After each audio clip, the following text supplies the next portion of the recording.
नमस्कार विद्यार्थी मित्रांनो, स्वराज्य चालू घडामोडी या आपल्या यूट्यूब चॅनलवर तुम्हा सर्वांचं पुन्हा एकदा स्वागत आहे। आज 7 एप्रिल 2023 रोजी आपण चालू घडामोडीचे महत्त्वाचे प्रश्न पाहणार आहोत। तत्पूर्वी तुम्ही जर चॅनलवर नवीन असाल तर चॅनलला सबस्क्राइब करून ठेवा आणि शेजारचे बेल आयकॉनचे बटन प्रेस करायला विसरू नका, म्हणजे चॅनलवर येणाऱ्या चालू घडामोडीच्या व्हिडिओचे अपडेट तुम्हाला मिळत राहतील। आणि जास्त वेळ न घेता लगेच आपण आपला आजचा जो पहिला प्रश्न आहे तो पाहूया। तर या ठिकाणी आपण सोलापूर शहर पोलीस भरती पेपर जो आहे तो सुरुवातीला पाहणार आहोत, जेणेकरून आपल्याला करंट अफेअरचा अभ्यास जो आहे तो कोणत्या दिशेने करायला हवा त्याचा एक अंदाज आपल्याला या ठिकाणी येऊ शकतो। तर यामध्ये सोलापूर शहर पोलीस भरती पेपर जो आहे त्यामध्ये एकूण 8 प्रश्न विचारण्यात आले होते आणि हे जे 8 प्रश्न आहेत त्यांचा दर्जा जो आहे तो मागील आपण जे काही पोलीस भरतीचे पेपर पाहिले त्यांच्यापेक्षा अवघड असा आपण म्हणू शकतो, कारण यामध्ये जास्तीत जास्त प्रश्न जे आहेत ते थोडे किचकट स्वरूपाचे आपल्याला पाहायला मिळतात। जसे की मागचे प्रश्न होते खूप इझी प्रमाणामध्ये आपण ते पाहिले, पण इथे थोडंसं दर्जा त्यांनी जास्त दिलेला आहे। तर त्या पद्धतीने तुम्हाला अभ्यास करणं देखील गरजेचं आहे। तर आपण पाहूया, यामध्ये पहिला जो प्रश्न होता तो निवडणूक आयुक्तांच्या बाबतीमध्ये विचारला होता की सध्या भारताचे मुख्य निवडणूक आयुक्त कोण आहेत, तर ते राजीव कुमार आहेत। आता हा जो प्रश्न होता हा प्रश्न सगळ्यांना आला असेल, याच्यामध्ये काही दुमत नाहीये। आणि दुसरा जो प्रश्न होता तो होता नाटोचा सदस्य नसणारा देश तुम्हाला ओळखायचा होता। तर त्या ठिकाणी 4 देश देण्यात आलेले आहेत आणि त्यामध्ये बेलारुस हा एक पर्याय आहे। तर बेलारुस हा नाटोचा सदस्य नाही, याचं कारण काय, तर बऱ्याच वेळा आपण विषय चर्चेला घेतला होता की बेलारुस आणि रशियाचे जे खेळाडू आहेत त्यांच्यावरती बंदी घालण्यात आलेली आहे युक्रेन युद्धामुळे। आणि मग या ठिकाणी सहज ते लक्षात यायला हवं होतं की बेलारुस हा जो आहे तो रशियाच्या गटातला आहे, त्यामुळे रशिया नाटोच्या विरोधी आहे आणि म्हणून पर्याय क्रमांक जो होता बेलारुसचा तो त्याचं उत्तर होतं। आणि त्याचबरोबर त्यांनी विचारलंही तसंच, कारण चर्चेतला देश घेतला, जसं की आता भारत नाटोचा सदस्य नाहीये, मग त्या ठिकाणी पर्याय भारत दिला नव्हता तर बेलारुस दिलेला होता, कारण बेलारुसच्या बाबतीमध्ये बऱ्याच वेळा मुद्दे चर्चेला आले होते। बेलारुसच्या खेळाडूंवरती बंदी घालण्यात आली आणि इतरही मुद्दे त्या ठिकाणी चर्चेला होते आणि त्यावरून तो प्रश्न त्या ठिकाणी पर्यायामध्ये बेलारुस आपल्याला पाहायला मिळालं होतं। त्याच्यानंतर पुढचा प्रश्न होता की महाराष्ट्राचे मुख्य सचिव विचारले होते। आता ही मुख्य सचिवांची नियुक्ती जी आहे ती फेब्रुवारी महिन्यातली आहे 2022च्या, आणि ते आहेत मनुकुमार श्रीवास्तव। म्हणजे 1 वर्ष जवळपास पाठीमागे जाऊन हा प्रश्न या ठिकाणी पोलीस भरतीमध्ये विचारण्यात आलेला आहे, सोलापूर शहर पोलीस भरतीमध्ये। त्याच्यानंतर चौथा प्रश्न विचारला होता की भारताच्या राष्ट्रपती द्रौपदी मुर्मू यांच्याबाबत कोणतं विधान सत्य नाही। आता द्रौपदी मुर्मू यांच्या बाबतीमध्ये जे काही प्रश्न विचारण्यात आले तर ते आपण जेवढ्या पोलीस भरतीच्या याच्यामध्ये प्रश्नपत्रिकात पाहिलं त्यामध्ये बऱ्याचशा प्रमाणामध्ये मल्टीलाईन प्रश्न आहे आणि त्या ठिकाणी अशा प्रकारे 4 विधानं दिली होती आणि त्याच्या ठिकाणी खाली पर्याय देऊन नंतर 1 व 2 बरोबर अशा पद्धतीचे ते पर्याय दिले होते। तर या ठिकाणी जे पहिलं विधान होतं त्यामध्ये होतं की त्या भारताच्या पहिल्या महिला आदिवासी राष्ट्रपती आहेत, तर ते बरोबर आहे। दुसरं विधान होतं की त्या भारताच्या पहिल्या महिला राष्ट्रपती आहेत, तर हे विधान चुकीचं होतं, कारण प्रतिभाताई पाटील या भारताच्या पहिल्या महिला राष्ट्रपती होत्या। त्यानंतर तिसरं विधान होतं की त्या भारताच्या आज पावेतोच्या सर्वात तरुण राष्ट्रपती आहेत, हे विधान देखील बरोबर आहे। स्वतंत्र भारतात त्यांचा जन्म झालेला आहे, म्हणजे या ठिकाणी पहिलं आणि तिसरं विधान बरोबर आहे। तर मग दुसरं आणि चौथं विधान जे आहे ते चुकीचं आहे, त्या मध्य प्रदेशच्या राज्यपाल नव्हत्या, म्हणून दुसरं आणि चौथं विधान जे आहे ते चुकीचं असल्यामुळं उत्तर जे येत होतं ते दुसरं आणि चौथं विधान चूक अशा प्रकारचा जो पर्याय त्या ठिकाणी दिलेला होता ते त्याचं उत्तर आहे। आणि अशा पद्धतीनं राष्ट्रपतीच्या बाबतीत देखील तुम्ही माहिती तयार करून ठेवा, कारण येणारी जी परीक्षा आहे त्याच्यामध्ये तुम्हाला त्याचा नक्कीच काय होईल तर फायदा होईल। आणि राष्ट्रपती द्रौपदी मुर्मू यांच्या बाबतीमध्ये तर तुम्हाला हे पाठच करून ठेवायचं आहे। यानंतर पुढचा प्रश्न आपण पाहूया। आता RR चित्रपटाच्या बाबतीमध्ये आपण ऑस्करच्या वेळी ज्यावेळेस माहिती घेतली त्यावेळेस पाहिलं होतं की RR हा जो चित्रपट आहे तो तेलुगू भाषेतला आहे आणि त्यांनी RRची भाषाच विचारली की RR हा चित्रपट कोणत्या भाषेतला आहे, तर तो तेलुगूमधला आहे। तर या ठिकाणी बऱ्याच लोकांनी पाठ केला असेल RRला जो पुरस्कार मिळालेला आहे ऑस्कर, तेवढ्या बाबतीमध्ये जे लोक शॉर्टकटमध्ये पाहतात त्या लोकांचा त्या प्रश्न असतो आणि जे लोक डिटेलमध्ये स्टडी करतात त्यांना सगळी माहिती असते, RRचे दिग्दर्शकासहित सगळ्या गोष्टी त्यांच्याकडे अवेलेबल असतात आणि त्या ठिकाणी आपला अशा प्रकारचा जर प्रश्न आला तो जात नाही। तर लक्षात ठेवा ते तेलुगू भाषेतला चित्रपट आहे। नंतर 6वा प्रश्न विचारला होता की 2023 मध्ये होणाऱ्या ज्या क्रिकेट विश्वचषक स्पर्धेचं यजमानपद आहे ते कोणत्या देशाकडे आहे, आणि तर याचं उत्तर आहे आपल्या भारताकडे याचं यजमानपद आहे। ऑक्टोबर-नोव्हेंबरच्या दरम्यान हा विश्वचषक होणार आहे, म्हणून भारत त्याचं उत्तर आहे। आणि हा जो मुद्दा आहे तो तुम्हाला अजूनही व्यवस्थित लक्षात ठेवायचा आहे, कारण यावरती अजून एखादा प्रश्न तयार होऊ शकतो। त्याच्यानंतर G20च्या समूहाच्या बाबतीत आहे. आता बघा G20चा प्रश्न सगळ्याच प्रश्नपत्रिकेमध्ये आपल्याला पाहायला मिळतो. जास्तीत जास्त G20 वरती प्रश्न आपल्याला पाहायला मिळतात. त्यामध्ये महाराष्ट्र झालेल्या परिषदा, त्याच्यानंतर भारतामध्ये होणाऱ्या ज्या पहिल्या परिषदा आहेत त्या परिषदा, शिखर परिषद, ह्या गोष्टी आपल्याला विचारलेल्या आहेत. आणि याच्यामध्ये विचारलं की G20 समूहाची 18वी शिखर परिषद भारतातील कोणत्या शहरात होणार आहे असं विचारलं होतं आणि ती नवी दिल्लीला होणार आहे बघा. म्हणून पर्याय जे आहे नवी दिल्लीचा तो बरोबर आहे. आणि 8वा जो प्रश्न होता तो होता की 2023 वर्ष संयुक्त राष्ट्रसंघानं किंवा संयुक्त राष्ट्रानं कोणतं वर्ष म्हणून जाहीर केलं होतं. ते तृणधान्य वर्ष आहे. या बाबतीमध्ये आपण बऱ्याच वेळा माहिती घेतलेली आहे. तर अशा प्रकारे सोलापूर शहर पोलीस भरतीचा पेपर होता. यामध्ये काही प्रश्न जे आहेत ते 5-6 महिन्याच्या पूर्वीचे प्रश्न आहेत. म्हणजे जवळपास 1 वर्षाचा डेटा त्यांनी त्या ठिकाणी संदर्भ म्हणून वापरलेला आहे. आणि काही पोलीस भरतीच्या पेपरमध्ये त्यांनी काय केलं आहे तर रिसेंटली जे मुद्दे चर्चेला राहिलेले आहेत 1-2 महिन्यामध्ये ते घेतलेले आहेत. तर तुम्हाला येणाऱ्या ज्या परीक्षा आहेत जसे की तलाठी भरती आहे आणि इतरही पेपर आहेत तर त्यामध्ये काय करायचं आहे 1 वर्षाचा डाटा कलेक्ट करायचा आहे आणि त्याचबरोबर मागील 2-3 महिन्यातला जो डाटा आहे तो जास्तीत जास्त कव्हर करायचा. त्या ठिकाणी प्रश्न जास्त येत आहेत आणि अशा प्रकारे एखाद्या जिल्ह्याची प्रश्नपत्रिका जी असते ती अवघड येते. तर तुम्हाला त्या दोन्ही पद्धतीनं अभ्यास करणं गरजेचं आहे. आणि आता आपण आपले डेलीचे प्रश्न पाहूया. तर या ठिकाणी आपला पहिला प्रश्न आहे की अमेरिकेच्या फायनान्समधील 100 प्रभावशाली महिलांच्या यादीमध्ये किती भारतीय अमेरिकन महिलांचा समावेश करण्यात आला. तर याच्यामध्ये 5 भारतीय अमेरिकन महिलांचा समावेश आहे. म्हणून पर्याय क्रमांक 2 त्याचं उत्तर आहे. तर त्या 5 महिला कोणकोणत्या आहेत ते आपण पाहूया.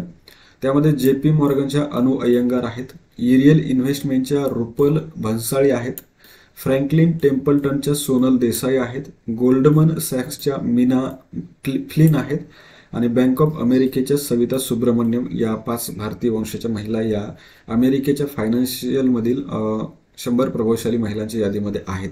आणि ही जी यादी आहे ती कशासाठी तयार केली जाते किंवा कशावर तयार केली जाते तर वित्तीय सेवा उद्योगामध्ये जे महत्त्वाची पदं भूषवणाऱ्या आणि त्याचं भवितव्य घडवणाऱ्या मदत करणाऱ्या ज्या महिला आहेत तर ह्या यादीमध्ये त्यांचा समावेश केला जातो. आणि ही यादी बॅरोन या संस्थेकडून प्रकाशित केली जाते. हे आपल्यासाठी महत्त्वाचं आहे.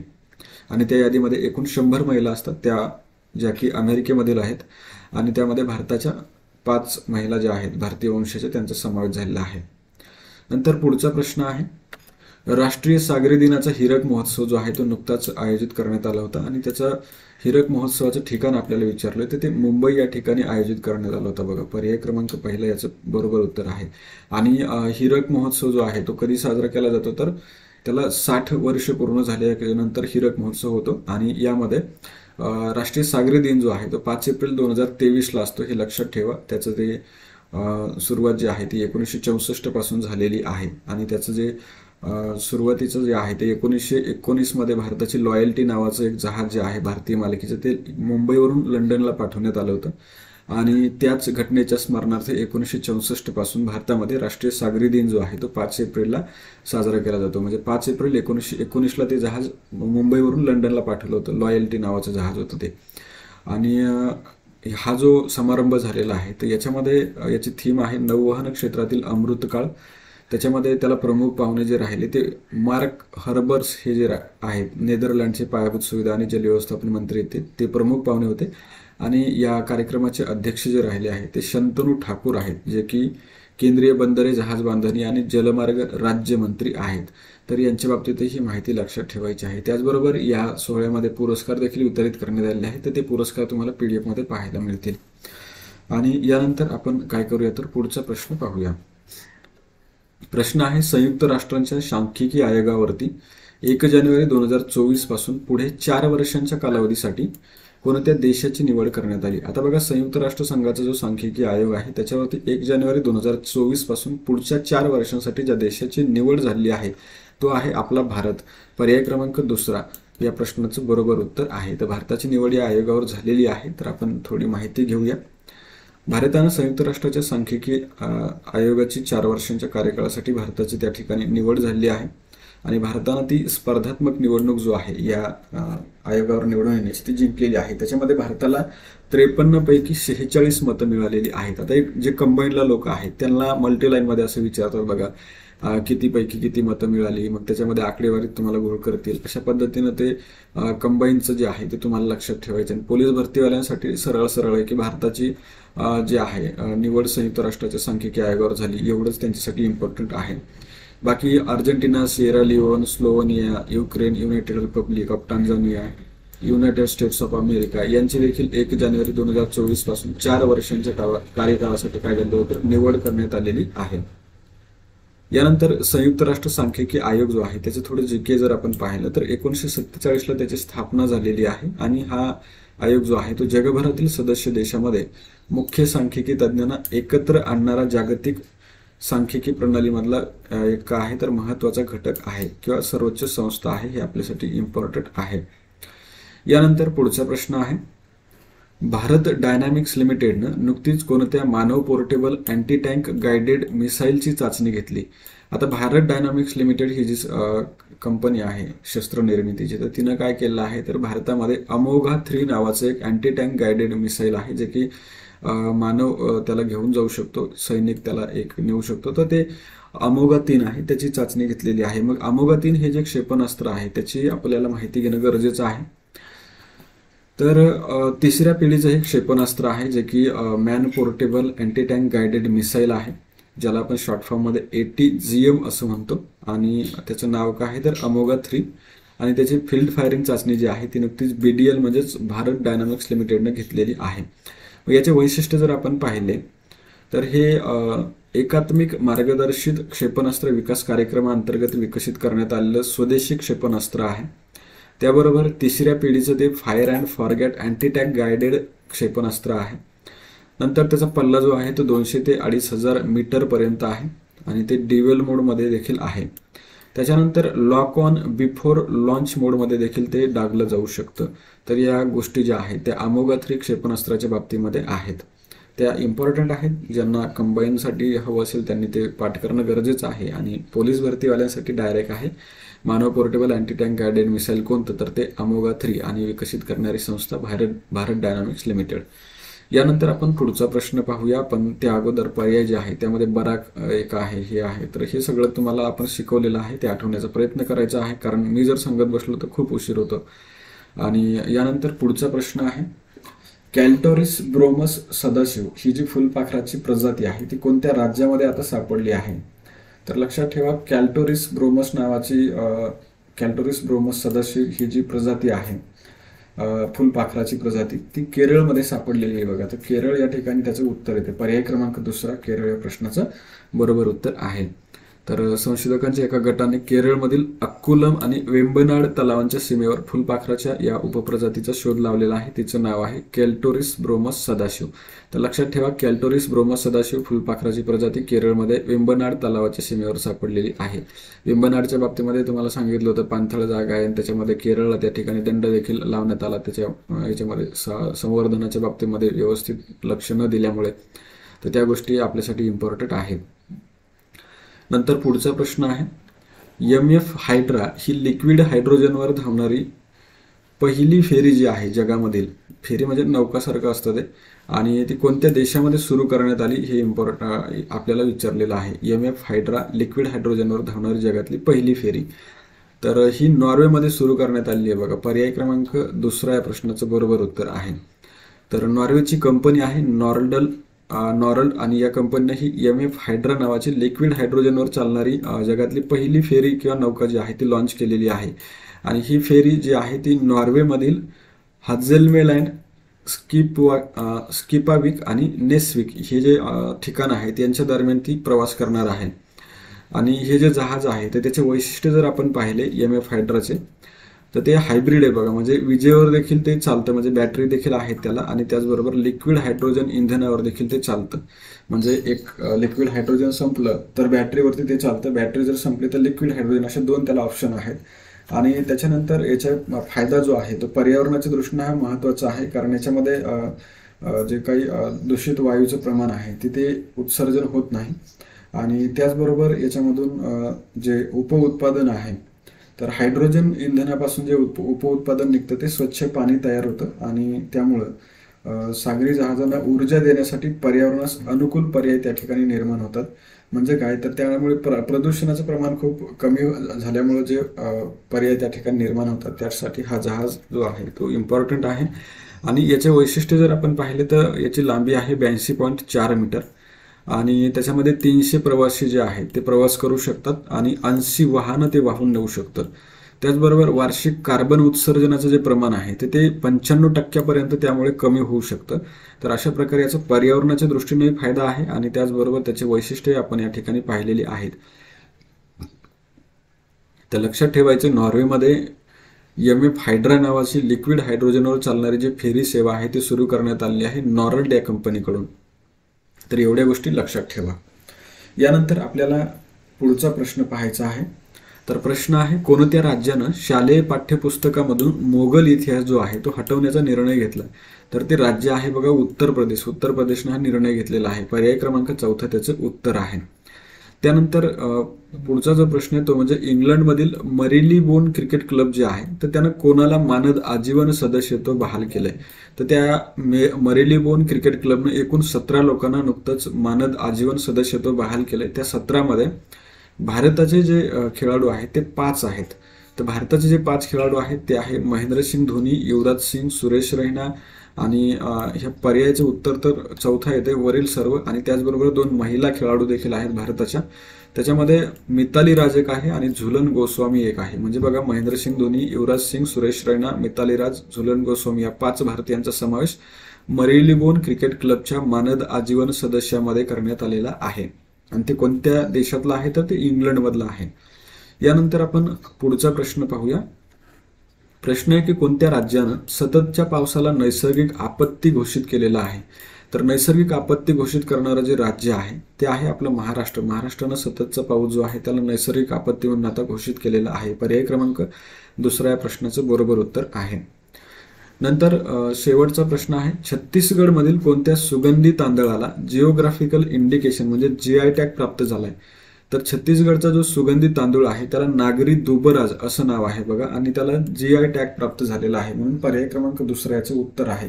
त्याबरोबर आपण हे जे इतर पदार्थ पाहतोय किंवा वस्तू पाहतोय ते या सगळ्यांना देखील GI टॅग मिळालाय. बनारसी पानाला मिळाला आहे, कांगडा चहाला मिळाला आहे, पश्मिना लोकरीला देखील मिळालेला आहे. आणि यानंतर आता आपण आपल्या PDF बद्दल माहिती घेऊया. तर PDF ऑगस्टपासून मार्च 2023 पर्यंतच्या तयार आहेत आणि ज्यांना खरेदी करायची असेल त्यांनी 9356715633 या क्रमांकावरती संपर्क करायचा आहे. आणि यानंतर लगेच आपण कालचे जे प्रश्न आहेत त्यांचं रिव्हिजन करूया. काल पहिला प्रश्न विचारला होता की जलजीवन मिशननं 60% व्यक्तीचा टप्पा जो आहे तो गाठलेला आहे. तर जलजीवन मिशनची घोषणा कधी करण्यात आली होती? तर ते 15 ऑगस्ट 2019ला करण्यात आली होती. नंतर दुसरा प्रश्न होता की टाटा ट्रस्टकडून प्रकाशित करण्यात आलेल्या इंडिया जस्टिस रिपोर्टच्या 3ऱ्या आवृत्तीनुसार न्यायदानाच्या बाबतीमध्ये मोठ्या राज्यांमध्ये कोणतं राज्य पहिल्या क्रमांकावर येते? ते कर्नाटक आहे. शेवटच्या क्रमांकावर उत्तर प्रदेश, 11व्या क्रमांकावर महाराष्ट्र. तिसरा प्रश्न होता की छोट्या राज्यांमध्ये इंडिया जस्टिस रिपोर्टमध्ये पहिल्या क्रमांकावरचं राज्य कोणतं आहे? तर ते सिक्कीम आहे आणि शेवटच्या क्रमांकावर गोवा आहे.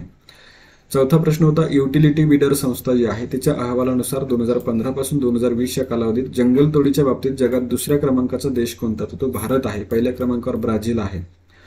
त्याच्यानंतर 5वा प्रश्न होता, उत्तेजक सेवन चाचणीत दोषी आढळल्यानं भारताच्या कोणत्या वेटलिफ्टिंग पटूवर 4 वर्षांची बंदी घालण्यात आली? तर ती संचिता चानू आहे. 6वा प्रश्न होता, भारत आणि नेदरलँड यांच्या संयुक्त कार्यगटाची पहिली मंत्रिस्तरीय बैठक तर ती नवी दिल्लीला झालेली आहे. 7वा प्रश्न होता, कोणत्या देशातील तालिबानी राजवटीनं ज्या महिला संयुक्त राष्ट्रांच्या कर्मचारी आहेत त्यांना काम करण्यास बंदी घातली? तर ते अफगाणिस्ताननं घातली. त्याबरोबर त्यांनी एक महिलांचं रेडिओ स्टेशन जे आहे ते देखील बंद केलेलं आहे अफगाणिस्तानमधलं. नंतर 8वा प्रश्न होता, USA, कॅनडा, ब्रिटन आणि न्यूझीलंड यांच्यानंतर सुरक्षेच्या कारणास्तव सरकारी मालकीच्या सर्व डिव्हाइसमध्ये टिकटॉकवर बंदी घालणारा नवीन देश तो ऑस्ट्रेलिया आहे. ऑस्ट्रेलियाने बंदी घातली. नंतर आहे 9वा प्रश्न, नुकतीच कोणत्या राज्यातील कटघोरा क्षेत्रामध्ये लिथियम असल्याची पुष्टी झाली? तर ते छत्तीसगडमध्ये झालेली आहे. आणि 10वा प्रश्न होता की लडाखमधील कोणत्या उत्पादनाला GI टॅग मिळाला? तर ते पश्मिना लोकरीला मिळालेला आहे. तर अशा प्रकारे हे जे सगळे प्रश्न आहेत ते आपण रिवाइज केलेले आहेत. आणि लडाखच्या बाबतीत अजून एक GI टॅग आहे बघा, लाकडी कोरीव काम जे आहे लडाखचं त्याला देखील GI टॅग मिळालेला आहे. यानंतर कालचा जो सर्व प्रश्न होता त्याचं उत्तर पाहूया. तर यामध्ये विचारलं होतं, टाटा ट्रस्टनं प्रकाशित केलेल्या इंडिया जस्टिस रिपोर्टच्या 3ऱ्या आवृत्तीनुसार न्यायदानाच्या बाबतीत मोठ्या राज्यांमध्ये महाराष्ट्राचा क्रमांक कितवा आहे? तर महाराष्ट्र 11व्या क्रमांकावर आहे. पहिल्या क्रमांकावर कर्नाटक आहे. 18वा जो म्हणजे शेवटचा क्रमांक आहे मोठ्या राज्यांचा, त्यामध्ये उत्तर प्रदेश 18व्या क्रमांकावर आणि महाराष्ट्र 11व्या क्रमांकावर. तर उत्तर सगळ्यांनी बरोबर दिलेलं आहे. आणि आजचा प्रश्न आहे, भारतामध्ये राष्ट्रीय सागरी दिन कधी साजरा केला जातो? तर यासाठी पर्याय आहेत 1 एप्रिल, 3 एप्रिल, 5 एप्रिल आणि 7 एप्रिल. तर योग्य उत्तर तुम्हाला कमेंट बॉक्समध्ये सांगायचं आहे. आणि याचबरोबर आपण या ठिकाणी थांबूया आणि भेटूया पुढील व्हिडिओमध्ये. तोपर्यंत जय हिंद, जय महाराष्ट्र.